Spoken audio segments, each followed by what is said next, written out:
Hello বন্ধুরা, কেমন আছেন সবাই?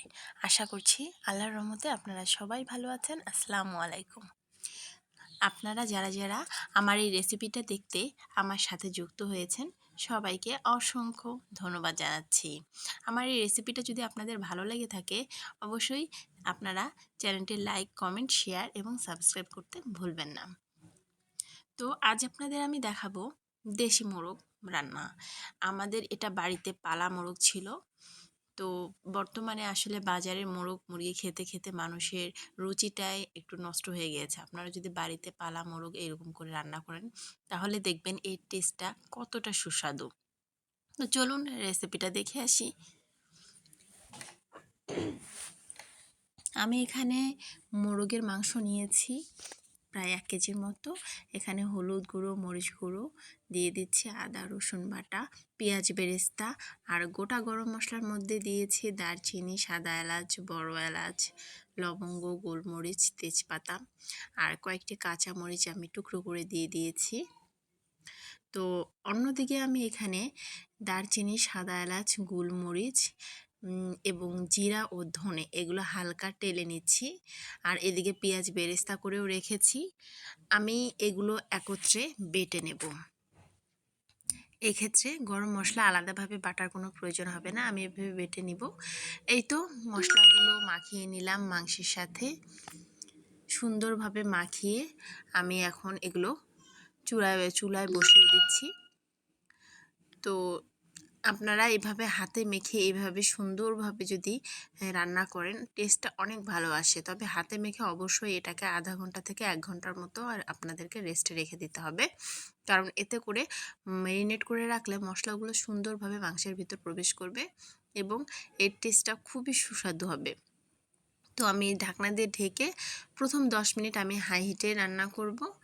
এরপরে আমি ঢাকনাটা খুলে এটা একটু নাড়াচাড়া করে দেব, উল্টিয়ে দেব সুন্দরভাবে। এবং পেঁয়াজ বেরেস্তার যে তেলটা ছিল সেই তেলটাই আমি এখানে ইউজ করব। এতে করে বেরেস্তার যে একটা ফ্লেভার সেটা মাংসের ভিতর প্রবেশ করবে এবং খুবই সুস্বাদু হবে। আমি মাংস রান্নার ক্ষেত্রে এই কাজটাই করে থাকি। কাঁচা পেঁয়াজ কিছুটা দিই, আবার পেঁয়াজ বেরেস্তাও দিই এবং বেরেস্তার তেলটা দিয়ে রান্না করি। এতে করে মাংস রান্না খুবই সুস্বাদু হয়। আপনারা এই ছোট ছোট ট্রিক্সগুলো যদি ফলো করেন তাহলে দেখবেন সবার রান্নায় খুবই মজাদার হবে। আমি এখানে সামান্য সরিষার তেলটাও ব্যবহার করেছি।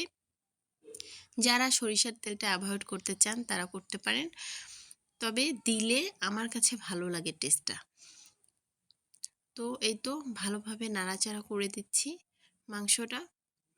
আমি এখানে একটা জিনিস খেয়াল করেছেন হয়তো, আমি কিন্তু এখানে ম্যারিনেটের সময় কোনো প্রকার লবণ ইউজ করিনি, কারণ লবণ ম্যারিনেটের সময় ইউজ করলে মাংসটা একদম কোষগুলো খিঁচে ধরে। এতে করে মাংসটা টেস্টটা তখন পানি ছেড়ে দেয়, এতে করে মাংসটা সিদ্ধ হতে সময় বেশি লাগে। আমার এই ট্রিক্সটা আপনাদের কাছে অবিশ্বাস্য মনে হলেও আমি একজন শেফের কাছ থেকেই এই ট্রিক্সটা শুনেছি। ওনারা লবণটা ম্যারিনেটের সময় বা রান্নার শুরুতে না দিয়ে রান্নার মাঝামাঝি বা শেষ অংশে এই লবণটা দিয়ে থাকেন। তো আমিও ঠিক ওভাবেই রান্না করি এই ট্রিক্সটা শোনার পর থেকে। তো আসলে দেখলাম যে আপনার সত্য এই ঘটনাটা। আমরা অনেকে বুঝি না, আমরা মনে করি লবণ দিলেই হয়তো তাড়াতাড়ি সিদ্ধ হয়ে যাবে, ব্যাপারটা তা না। আর আমি মুরগির মাংসে 2 টুকরো জয়ত্রী দিয়ে দিয়েছিলাম, গোটা জয়ত্রী। আপনারা চাইলে এটাকে বেটেও দিতে পারেন। তো এই তো এভাবে কষিয়ে আমি আবার ঢাকনা দিয়ে ঢেকে দিব। আসলে আমি চুলার আঁচটা 10 মিনিট হাই হিটে রাখার পর আমি এটা মিডিয়ামে দিয়ে দিয়েছি। দিয়ে আমি রান্না করছি। এখানে মাংসের গায়ে যে পানিটা ছিল সেটা এই যে কিছুটা শুকিয়ে এসছে। আমি এটাকে আবার ভালো করে কষাবো। এখানে পরবর্তীতে মিডিয়াম থেকে লো হিটে চলে যাবে। অল্প পানি দিয়ে এবং আস্তে আস্তে খুব সুন্দরভাবে রান্না করা যাবে। বেশি পানি দিয়ে হাই হিটে রান্না করলে কী হবে, শুধু মাংসটা সিদ্ধই হবে কিন্তু এর ভিতরে যে মশলাগুলোর প্রবেশ এটা কিন্তু হবে না। তখন মাংসগুলো খেতে হার্ডি হয়ে যাবে, জুসিও হবে না এবং টেস্টিও হবে না। তো আপনারা অল্প পানি দিয়ে লো হিটে বা মিডিয়াম হিটে আপনারা অল্প আঁচে রান্না করবেন। এতে করে মাংসটা সফট হবে এবং জুসি হবে, খেতেও খুব মজা হবে। তো আমি এখানে গোটা শুকনো মরিচও দিয়ে দিলাম 2-3টা। শুকনা মরিচ দিলে কি হয়, ফ্লেভারটা আরও স্ট্রংলি আসে। তো আসলে যত গুড় তত মিঠাই মনে হয় কিছুটা সত্য মাংস রান্নার ক্ষেত্রেও। তবে আদা রসুনের পরিমাণ এখানে, মুরগির মাংস যেহেতু, আপনারা রসুনের পরিমাণটা যদি দেন 60% আর আদার পরিমাণ দেবেন 40%, রেশিওটা ঠিক এভাবে হবে। তো এভাবে আপনারা রান্না করবেন।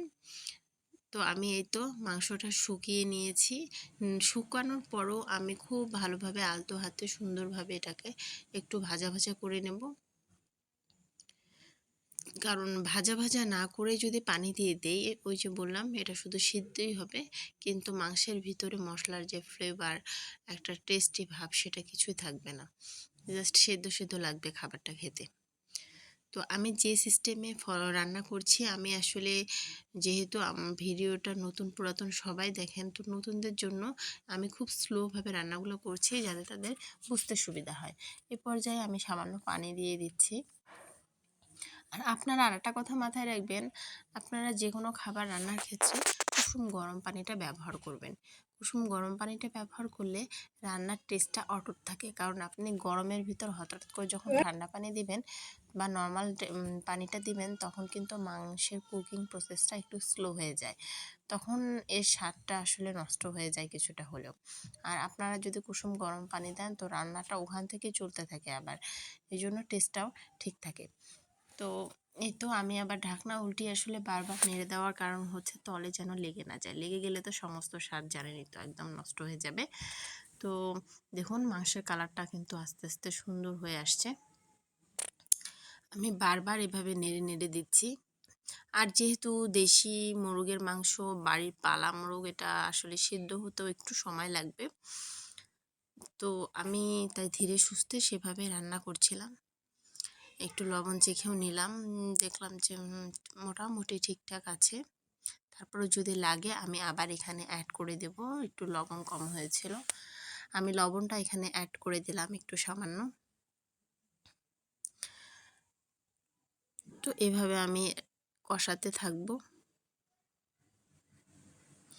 আসলে দেশি মুরগি বা মোরগ যেটাই বলেন না কেন, দেশি জিনিসের টেস্টই আলাদা। এটা দেখেই মানে খেতে মন চাচ্ছিল। এই তো হয়ে গেল। আমি আসলে দুবার পানি দিয়ে কষিয়ে নিয়েছিলাম, এরপর এই তো নামিয়ে ফেলেছি। খুবই মজা। নামানোর আগে ভাজার যে গুঁড়া মশলাটা ছিল, পেঁয়াজ বেরেস্তা দিয়ে মশলাটা বেটে রেখেছিলাম, সেটা দিয়ে দিয়েছিলাম। দিয়ে অসাধারণ একটা ঘ্রাণ আসছে। টেস্টটা আপনারা দেখেই বুঝতে পারছেন, আসলে এটার স্বাদটা অসাধারণ হবে। এটা সাদা ভাত বলেন, পোলাও বলেন, সব কিছুর সাথেই একদম অলসাম। আপনারা অবশ্যই বাসায় এটি তৈরি করবেন। আশা করছি আপনাদের সময় নষ্ট হবে না।